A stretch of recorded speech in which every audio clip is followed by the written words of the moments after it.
آپ کے کوئی آپ کی طرح وہ کالی پگڑی پہنتے ہیں، وہ میرا خیال ہے اس کو جواد نقوی کہتے ہیں، علامہ جواد نقوی، ان کے میں نے بہت زیادہ ٹویٹس سنے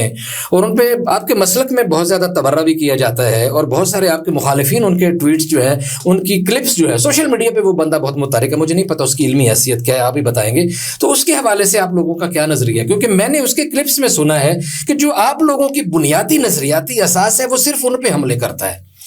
میں یہ سمجھتا ہوں کہ دیکھیں پاکستان میں آزادی ہے، مجھ سے پہلے ایک میڈیا میں کہیں سوال ہوا کہ پاکستان میں کتنی آزادی ہے اظہار رائے پہ، اب میں نے کہا جتنی پاکستان میں آزادی ہے اور کہیں بھی نہیں ہے، یہاں کوئی قانون کسی کو روک نہیں سکتا۔ دیکھیں میں عرض کروں گا کہ ظاہر ہے اس وقت میں ان کے بارے میں زیادہ اظہار خیال نہیں کرنا چاہتا، لیکن ہر آدمی کا اپنا مزاج ہوتا ہے۔ ان کے جو فالوور ہیں ان کے ذہن میں یہ ہے کہ پاکستان میں ان سے بڑا عالم کوئی نہیں ہے، وہ تو ہر بندے کے فالوور ہیں، یہی غلط فہمی ہے۔ علامہ شیخ محسن نجفی جیسی ہستی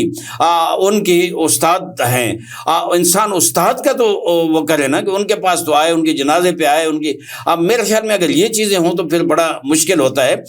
یہ اختلاف ایجاد کرنا، بزرگان کے درمیان مسائل پیدا کرنا، حتیٰ مرجعیت پہ بعض نقطے اٹھانا، میں سمجھتا ہوں یہ قطعاً تشیع کے مفاد میں نہیں ہے اور تشیع کے انتشار اور افتراق کا شکار نہیں۔ اس کا مطلب ہے وہ بندہ کسی غیر ملکی ایجنڈے پہ ہے، کیونکہ میرے پاس چونکہ ثبوت نہیں ہے لذا میں ایسی بات نہیں کر سکتا۔ بسا اوقات لوگ کے مزاج ہوتے ہیں،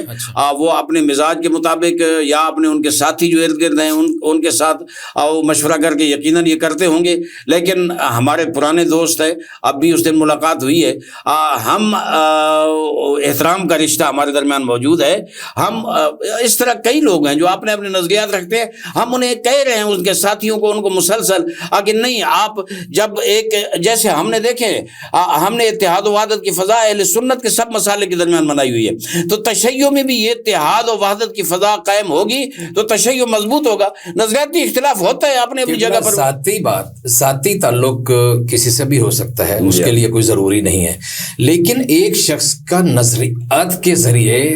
کسی پوری کی پوری کمیونٹی کو نقصان پہنچانا، اس کے اوپر تو آپ کی رائے حتمی ہونی چاہیے، اور آپ بس آئیں بائیں شاہ سے کام لے رہے ہیں، اپنی ذاتی تعلق کو اہمیت دے رہے ہیں۔ ذاتی تعلق اس طرح نہیں ہے کہ میں آپ کی بات نہ کروں، جو ہمارے بزرگان ہیں ہمیشہ انہوں نے کوئی بھی مسئلہ پیدا ہوا تو اس پہ اعلامیہ دیے، ان پہ اظہار خیال کیا۔ قائد ملت جعفریہ علامہ ساجد نقوی صاحب نے، علامہ شیخ محسن النجفی مرحوم نے، آیت اللہ حافظ حسن نجفی صاحب نے، ان نے اپنا اظہار کیا، اور لوگوں کو تشیع کو، شیعہ کے پیروکاروں کو پتہ ہے کہ کیا صورتحال ہے۔ تو میں یہ سمجھتا ہوں کہ وہ تھوڑا سا احتیاط اس لیے ہوتی ہے